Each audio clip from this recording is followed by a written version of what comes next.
انت كنت مجرد شخص عايش دور مكنه ATM بتاعه البنك، محتاج تتعلم تبقى اب. يا ريتني كنت عرفت المعلومه دي بدري. كان عندي 25 سنه لما مسكت بنتي الكبيره لاول مره، ودي لحظه من اسعد لحظات اي اب في حياته. ولكن كان بيدور في ذهني سؤال، مش هو انا هعمل ايه دلوقتي، مش ازاي هاكلها واشربها وانيمها، ولكن هو انا ازاي اصلا هكون اب. ساعتها السؤال ده ما كانش عنده إجابة. أنا علاء النواوي، أهلا بيكم في حلقة جديدة من فكر بصوت عالي. ما تنساش تشترك في القناة عشان يجيلك التنبيهات على الفيديوهات الجديدة. في حياتنا وفي مجتمعاتنا بنتعلم حاجات كتيرة قوي ومهارات كتيرة. بنتعلم قراية وكتابة، وبعدين بنتعلم رياضة، باسكت، تنس، طاولة، ركوب خيل، سباحة. بنتعلم مهارات في الشغل عشان نقدر نكسب رزقنا. ولكن مفيش أي مكان أو وسيلة تتعلم بيها الأبوة، مع إنها مهارة محترمة جدا وممتازة جدا وعلى أعلى قدر من الأهمية، ولكن محدش مهتم إنه يعلمها. طبعا أنا سامعك اللي بتقولي الأبوة دي فطرة وإحنا بنتولد بيها. لا، أنا آسف، أنا مختلف مع وجهة النظر دي. الفطرة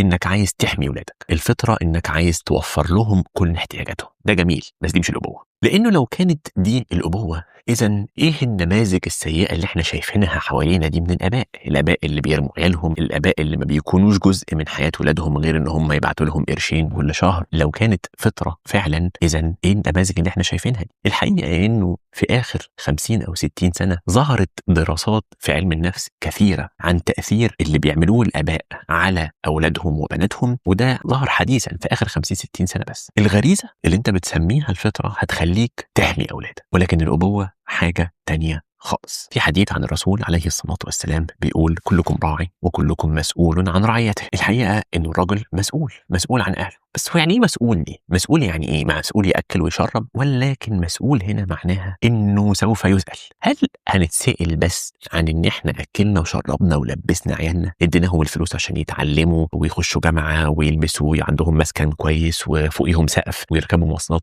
هو ده اللي إحنا هنتسأل عليه فقط؟ ولا هتتسأل عن أنت كنت قريب ولا لأ؟ كنت حاضر ولا لأ؟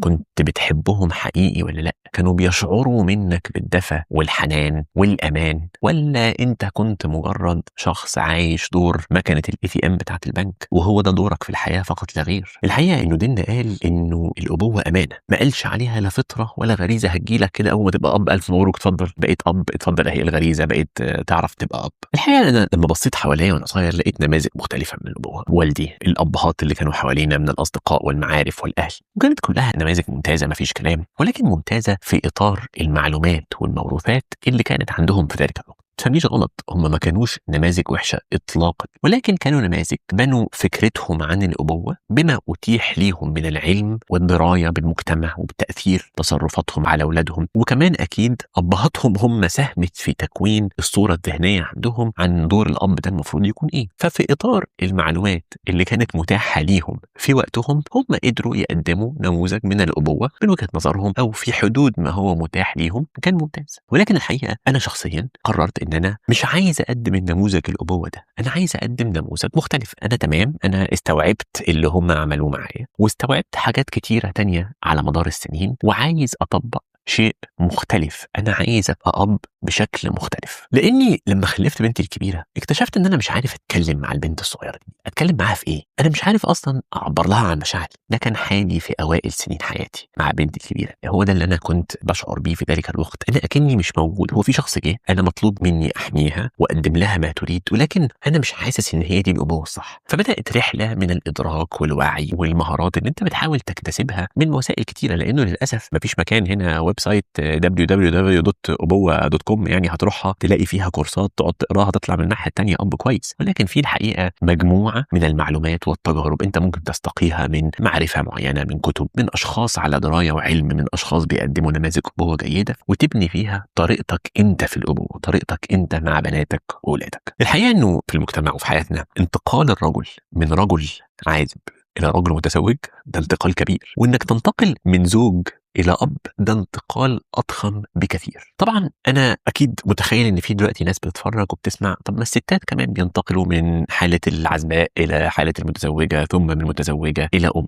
هقول لك الحقيقة إن أنا عندي وجهة نظر في الموضوع ده. طبعا نفس الانتقال هو انتقال كبير، نفس الحاجة، ولكن تشعر إن السيدات في مجتمعاتنا عندهم كده سبورت سيستم، عندهم حواليهم دائرة بتدعمهم، العمة والخالة والأم والجدة، كل دول بيقدموا تجاربهم على مدار السنين ازاي قدروا يتعاملوا مع بناتهم وولادهم. ففي طريقه نقدر نسميها طريقه غير رسميه بتنتقل فيها العلم والمعرفه دي، وكينونه انك تكوني بتنتقل. ولكن احنا لو رحنا انتقلنا ناحيه الرجال هنلاقي الايكو سيستم، السبورت سيستم ده مش موجود اصلا، مفيش، الدايره دي مش موجود. الرجاله اصلا ما بتقعدش مع بعض تتكلم عن مشاعرها، دي حاجه يتم انتقادها لو حصلت. فانت بالتالي هتتكلم ازاي مع حد عن مشاعرك كأب واللي مطلوب منك واللي انت مش حاسه او مش فاهمه او مش عارف تدركه او مش عارف تعمله ازاي. فبالتالي في حاجه بتساعد السيدات، ولكن من وجهه نظري مفيش حاجه زيها بتساعد الرجال.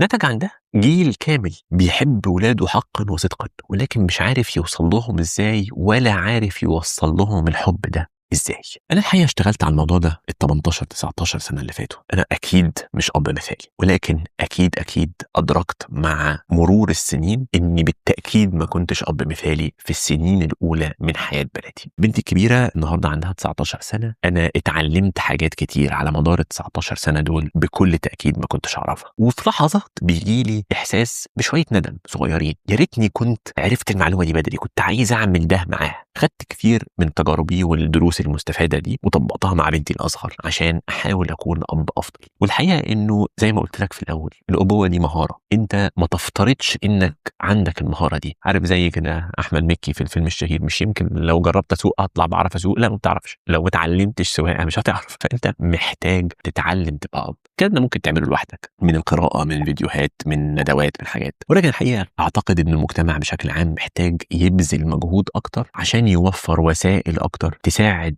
الرجاله اللي بقوا ابهات ازاي يبقوا ابهات افضل. في مبادرات كتيره فعلا موجوده، دور عليها، هحط لك بعضها في وصف الحلقه. انصحك انك تروح تبص عليها وتشوف اذا كانت الحاجات دي مناسبه بالنسبه لك ولا لا. ولكن اهم ادراك هنا انك تتعلم وتتاكد انها مهاره وانك محتاج تشتغل عليها. عايزه ادي لك خلاصه شويه انا اتعلمتها في التجربه دي. اتعلمت انه اهم حاجه في الموضوع انه حضورك اب في حياه بناتك واولادك ما بيتقاسش بالساعات، ولكن بيتقاس بجوده الوقت اللي انت قعدته. جايز تكون بتشتغل شغلانه متطلباتها كتيره جدا من ناحيه الوقت عليك، بترجع ما عندكش وقت كتير تقعد مع عيالك بالليل قبل ما يناموا مثلا عشان هيصحوا يروحوا المدرسه. يمكن بتقعد نص ساعه، يمكن بتقعد ساعه الا ربع، ولكن بتقعد نص ساعه باهتمام، بكل تركيزك وجوارحك موجود معاهم. وكمان اتعلمت انه انت بتعلم عيالك مش بالكلام. احنا مش قاعدين في مسلسل ونيس بنلقي محاضرات. انت مش مهم تلقي اي محاضرات او اي كلام، مش كلنا حتى بيعرف يتكلم، ولكن انت بتعلم ولادك بتصرفاتك. انت بتعلمهم انت بتتعامل مع الغريب ازاي، بتتعامل ازاي مع الناس الاعلى منك والاقل منك شأنا في المجتمع. والاهم بتتعامل ازاي مع امهم. لو انت عندك بنات وخايف عليها من المستقبل، عايز تحميها من اللي هي ممكن تتعرض له المستقبل، عندك امها قدام عينيك،